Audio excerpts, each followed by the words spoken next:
it did seem like the return of Scottie Pippen sort of imbalanced Rodman a little bit. Now, that came through in the film, but what was it like talking to him about that period, and what insight do you have about sort of why that happened?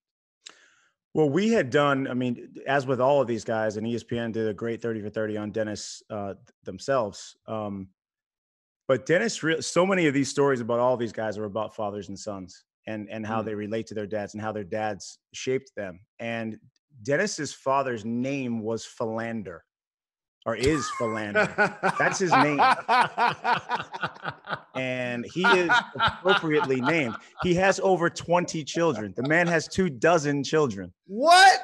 Is that his born name, or is this like a Meta World Peace thing? His name is Philander, verb. So, my goodness. And Dennis never knew him. How many kids? Over 20. Wow. With Dennis being one of them, of course. But Dennis never knew him, and Dennis was seeking a father figure his entire life. He found that father figure in Chuck Daly in Detroit.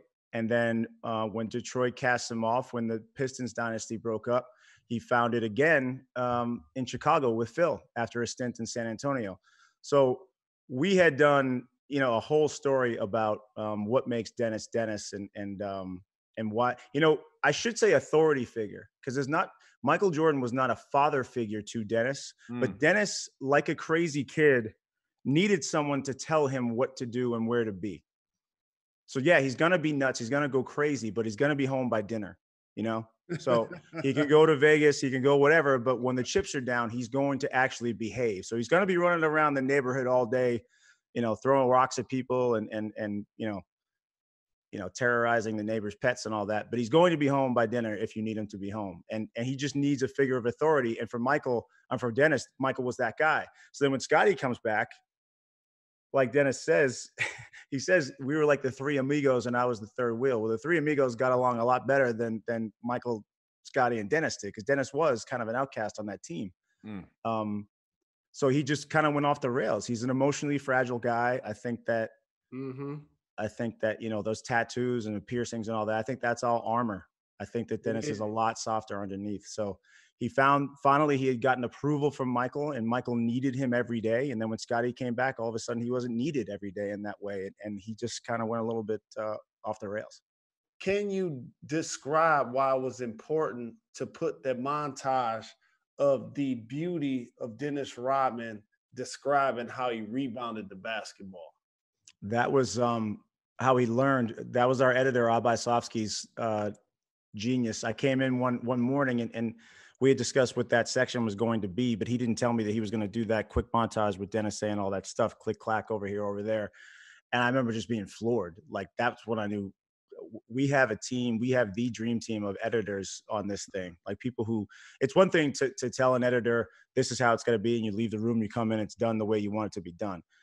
It's a different level when you tell them what you want, you leave the room, you come in, it's better than what you wanted. So that's what happened. I vividly remember that morning when we watched that. And I also remember it during the interview. I have said before that interviewing Dennis Rodman is like trying to interview a feral cat.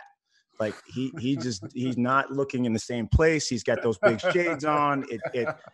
Every other sentence was going back to Kim Jong-un and how he's going to be in the history books. I'm like, no, man, we're talking about the Pistons. No Korea. No. Stay with me. We got in. He arrived. We chased him for months and months. I know he was late. So he shows up 2 hours late. We're at the London West Hollywood, and he shows up 2 hours late, and I'm in the lobby, and my ass is hurting because I've been sitting on the same bench for 2 hours waiting for this guy. He gets out of the car, walks over. I felt like a ghost. He just walked straight past me. I was like, "Hey, Dennis, how you doing?" And it's like he just woke up, and it was like noon or 1 o'clock, but he had driven up from Orange County, and he said, "What's this for again?" We're in the elevator. And I was like, "It's a 10-hour doc about your Bulls team. Like, how do you not? We told you and told you." The same thing it was about that made you agree and to get in the car to drive here 2 hours late. Exactly. It's about American and North Korean relations. That's what this is about. He's like, 10 hours, huh? And I was like, yeah. He's like, all right, I'll give you 10 minutes. Now, I have every page of questions I have is an hour. I have 11 pages for this guy, and he's saying 10 minutes. So He sits down. I'm just kind of shooting the shit with him. And he says, I need a tuna sub from Subway and some chamomile tea.